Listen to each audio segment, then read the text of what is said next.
Assalamualaikum warahmatullahi wabarakatuh. Selamat siang rekan-rekan semuanya. Kami dari kelompok 2 akan mempresentasikan hasil proyek kami, proyek kalkulus berubah banyak yang berjudul aplikasi integral pada teknik elektro. Nah, sebelumnya izinkan saya memperkenalkan rekan-rekan grup saya.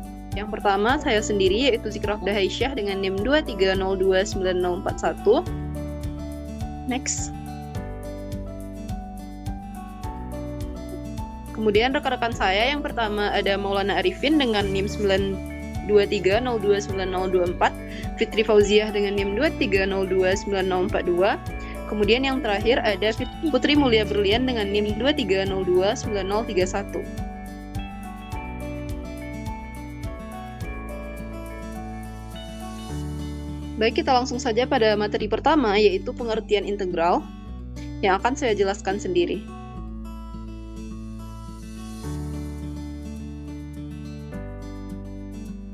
Integral merupakan suatu objek matematika yang dapat diinterpretasikan sebagai luas wilayah ataupun generalisasi suatu wilayah.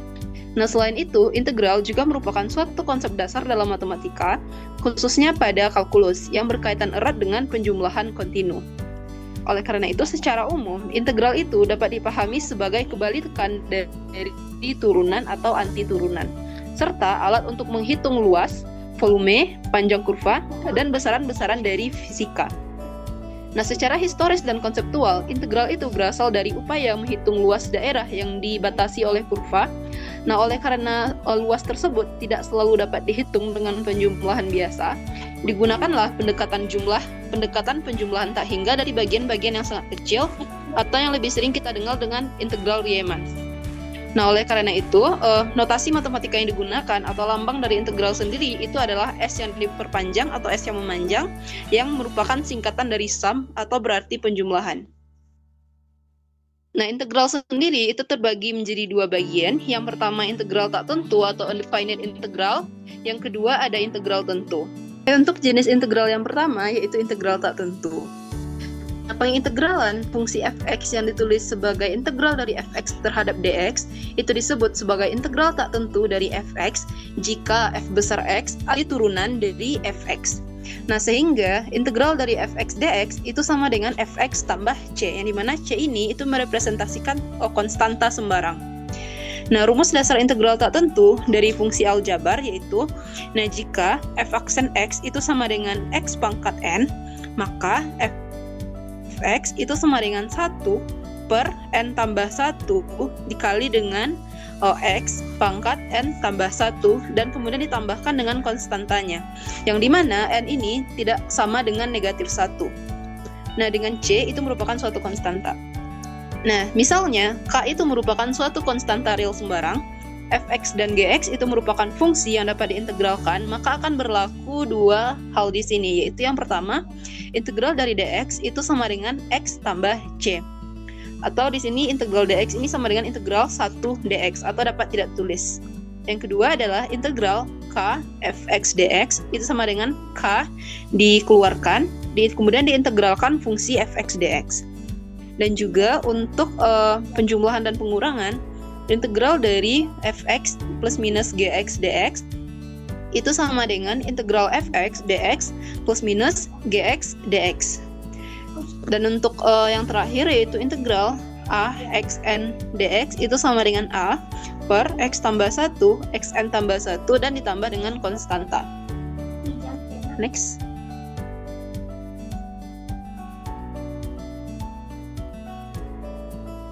Next.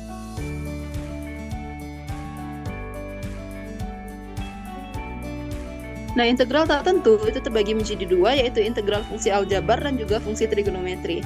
Nah, fungsi aljabar itu yang sebelumnya saya jelaskan, dan di sini adalah rumus dasar integral tak tentu dari fungsi trigonometri, seperti yang terlihat dari layar, yaitu berdasarkan rumus integral dari fungsi trigonometri, maka rumus-rumus dapat diperluas menjadi integral cos ax tambah b itu sama dengan 1 per a sin ax tambah b tambah dengan c. Dari sin ax tambah b dx itu sama dengan negatif dari 1 per a cos ax tambah b tambah dengan konstanta. Kemudian ada integral sekant kuadrat ax tambah b dx itu sama dengan 1 per a tangen dikali dengan ax tambah b tambah c. Kemudian ada integral tangen AX tambah B dikali dengan sekan AX tambah B dx itu sama dengan sama dengan 1 per A sekan AX tambah B ditambah dengan konstanta. Kemudian ada integral kosekan kuadrat AX tambah B dx itu sama dengan 1 per A kotangen AX tambah B dan ditambah dengan C. Untuk yang terakhir itu ada integral dari kotangen AX tambah B dikali dengan kosekan AX tambah B dx itu sama dengan negatif 1 per A kosekan AX tambah B ditambah dengan C atau konstanta. Next.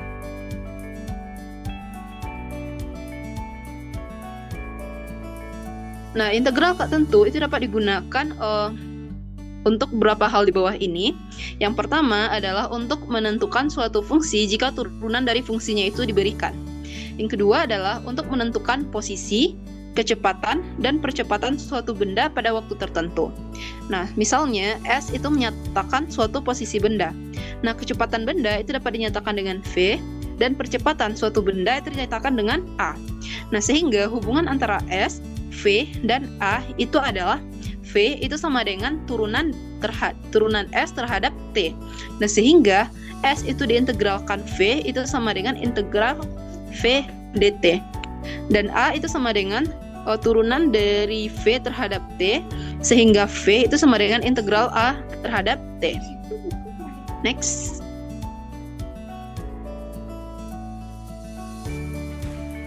Oke, sekian materi yang dapat saya sampaikan. Untuk materi selanjutnya atau jenis integral selanjutnya yaitu integral tentu yang akan dijelaskan oleh rekan saya Fitri Fauzia. Pada Fitri Fauzia disilahkan. Oke, terima kasih kepada moderator. Di sini adalah integral tentu. Nah, untuk integral tentu itu jika kita mempunyai fungsi y sama dengan fx kontinu pada interval di mana x itu besar sama a, kemudian kurang sama b, maka dapat dituliskan menjadi integral dari a ke b fungsi fx dx itu sama dengan fx disubstitusikan batasnya dari a sampai b, itu sama dengan fa dikurang fb. Bentuk integral tersebut disebut integral tertentu dengan a sebagai batas bawah dan b sebagai batas atas.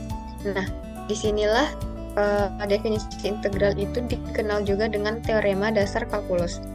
Misalnya, jika kita punya fx dan gx merupakan fungsi-fungsi kontinu dalam interval tertutup dari a dan b, maka integral tertentu itu memenuhi sifat-sifat umum.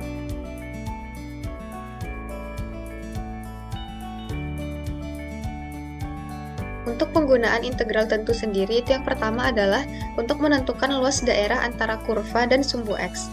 Misalnya kita memiliki S adalah daerah yang dibatasi oleh kurva Y sama dengan fx, sumbu x, garis x sama dengan A, dan garis x sama dengan B, dengan fx itu lebih sama 0 pada batas A, B, maka luas daerah S dapat ditentukan dengan rumus S sama dengan integral dari A ke B fx dx. Nah, jika fx itu bernilai kurang sama 0 atau daerahnya di bawah sumbu x, maka S itu sama dengan negatif dari integral A ke B fungsi fx dx. Selanjutnya adalah untuk menentukan luas daerah antara dua kurva. Nah, untuk menentukan luas daerah dua kurva yang seperti pada gambar, maka kita dapat menggunakan rumus integral yaitu L sama dengan integral dari A ke B untuk fungsi fx dikurang gx dx. Kemudian penggunaan yang ketiga adalah volume benda putar mengelilingi sumbu X. Untuk bentuk gambar benda putar yang pertama, itu merupakan volume benda putar dari daerah yang diputar sejauh 360 derajat mengelilingi sumbu X. Nah, di mana untuk yang mengelilingi sumbu X, itu rumusnya adalah volume itu sama dengan Pi dikali integral dari A ke B fungsi fx dikuadratkan dx. Kemudian untuk volume benda putar yang mengelilingi sumbu Y, maka rumusnya adalah V sama dengan Pi dikali integral dari A ke B fungsi GY dikuadratkan DY. Kemudian yang selanjutnya adalah untuk volume benda putar dari daerah antara dua kurva yang diputar 360 derajat terhadap sumbu Y, itu juga dapat dituliskan sebagai V sama dengan Pi dikali integral dari A ke B dari fungsi f kuadrat x dikurang g kuadrat x dx. Kemudian yang selanjutnya untuk terhadap sumbu x itu adalah V sama dengan Pi dikali integral A ke B dari fungsi f kuadrat y dikurang g kuadrat y dy. Selanjutnya adalah penerapan integral dalam kehidupan. Yang pertama adalah dalam bidang teknologi. Integral ini dapat digunakan untuk memecahkan persoalan mengenai volume, panjang, dan kurva. Nah, di sini integral ini digunakan untuk menghitung volume benda yang tidak beraturan dengan mengirisnya menjadi bagian kecil, kemudian menghitung panjang lintasan lengkung dan menganalisis bentuk kurva. Yang kedua adalah memperkirakan populasi.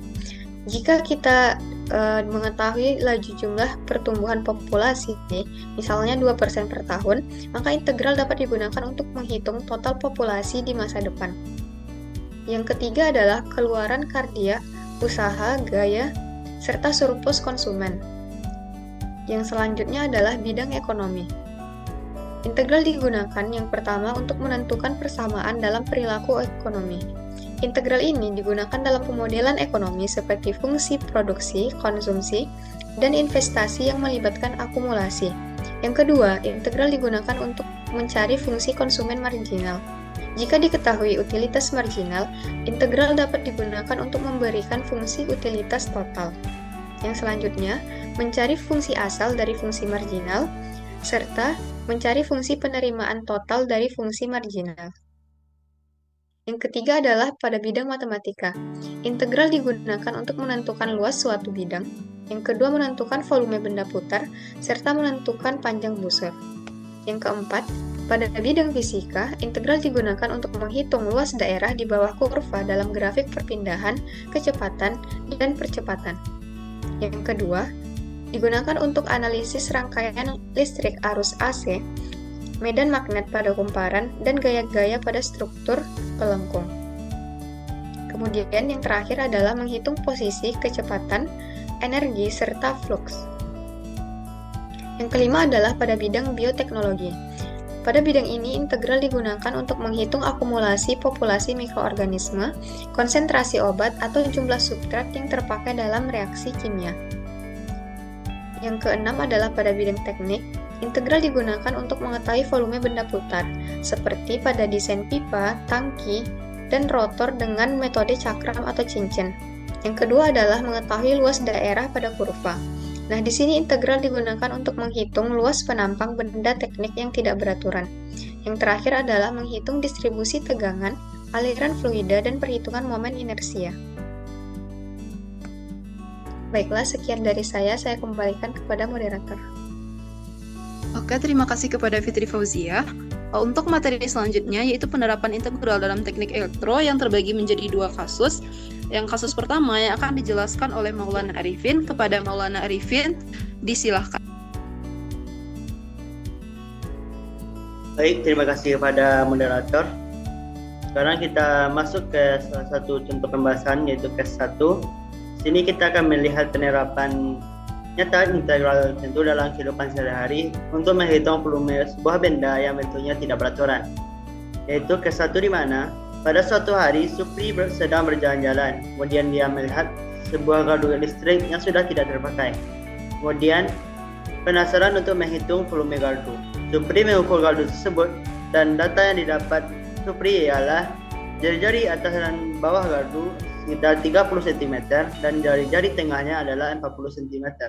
Serta tinggi gardu adalah 1 meter. Bagaimana cara Supri untuk menghitung volume gardu tersebut menggunakan integral? Selanjutnya, hal yang pertama yang harus dilakukan Supri adalah meletakkan gardu pada sisinya. Hal ini berguna untuk membuat suatu perhitungan aljabar. Pada perhitungan ini, Supri menggunakan dasar rumus integral tentu untuk mencari volume gardu tersebut. Rumus integral tentu ialah integral A menuju B fungsi fx dx sama dengan fx BA sama dengan fb fungsi B kurang fa. Kemudian ditemukan persamaan parabola dengan titik yaitu 0,40, titik 0 dan 40 dan melalui 50,30 dan menggunakan rumus X dikurang H kuadrat sama dengan 4A dalam kurung Y dikurang K.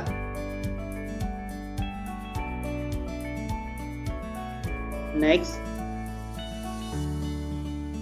Sekarang H, K yang dimana itu adalah sebagai titik puncaknya sekitar 0,40 sehingga akan didapatkan X dikurang H dalam kurung kuadrat sama dengan 4A dalam kurung Y dikurang K, yaitu X kuadrat sama dengan 4A dalam kurung Y dikurang 40. Dan parabolanya akan melewati titik 50 dan 30 sehingga 50 kuadrat dikurang 4A dalam kurung 30 dikurang 40, di mana 4A sama dengan negatif 250. Jadi persamaan sisi barel tersebut ialah X kuadrat sama dengan minus 250 dikali Y dikurang 40, di mana Y sama dengan minus X kuadrat per 250 ditambah 40.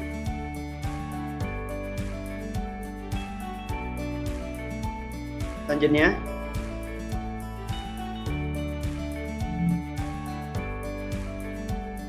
angka selanjutnya yaitu mencari volume gardu yang dihasilkan ketika memutar parabola di antara X sama dengan negatif 50 dan X sama dengan 50 di sekitar sumbu X. Bisa diperhatikan pada ilustrasi gambar tersedia, yaitu di mana gardu yang dihasilkan itu memutar parabola antara X negatif 50 hingga X sama dengan 50.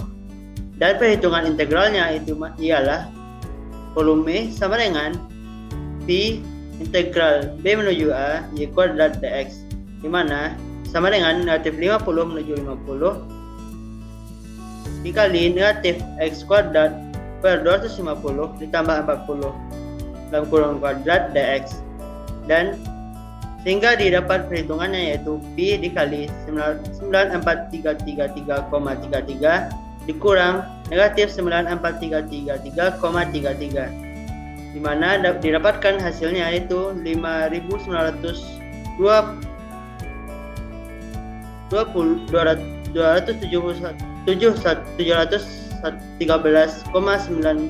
cm3 atau sekitar 592,713 liter.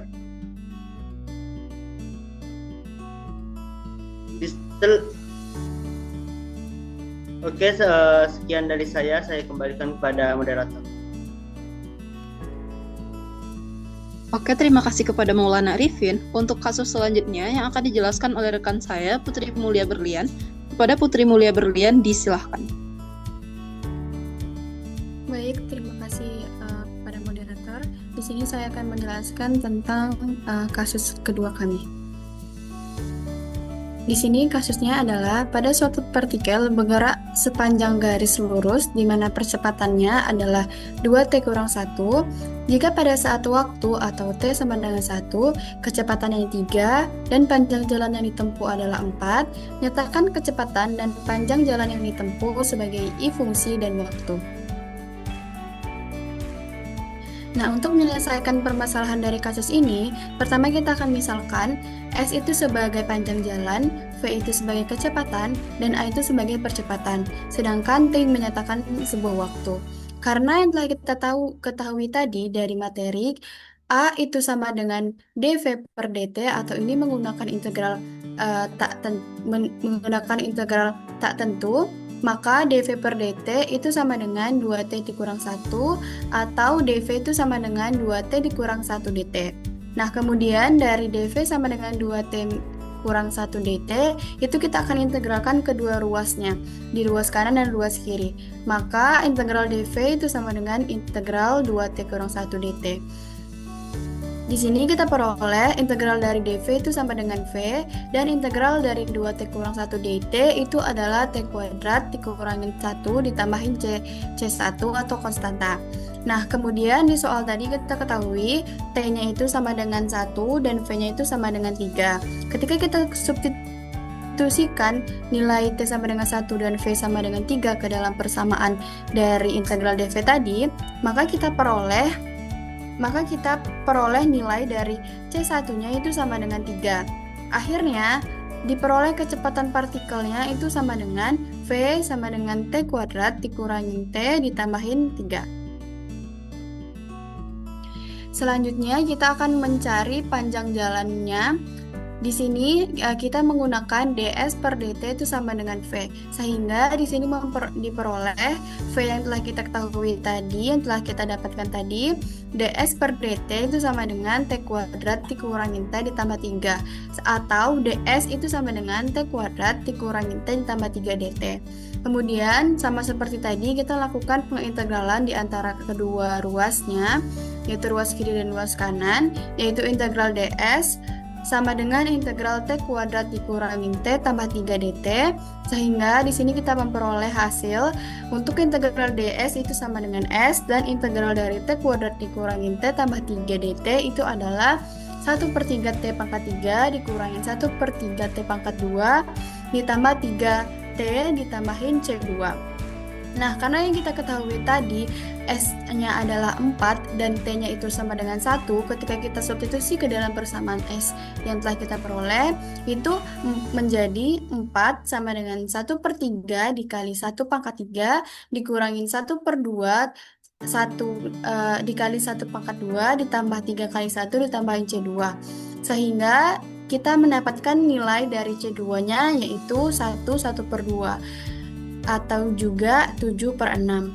Akhirnya diperoleh panjang jalan yang ditempuh partikel ini adalah S itu sama dengan 1/3 T pangkat 3 dikurangi 1/3 T pangkat 2 tambah 3T ditambah 7/6.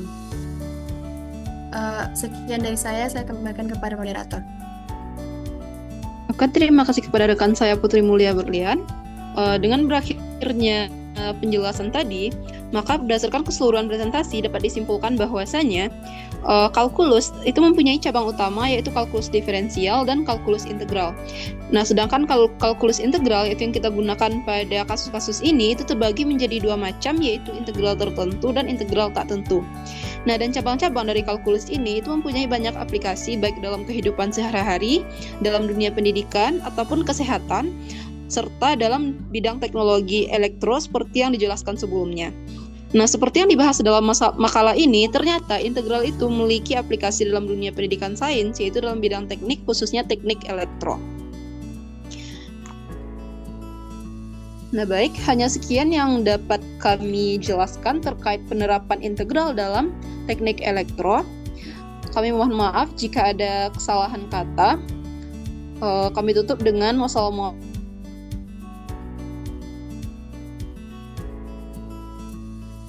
warahmatullahi wabarakatuh.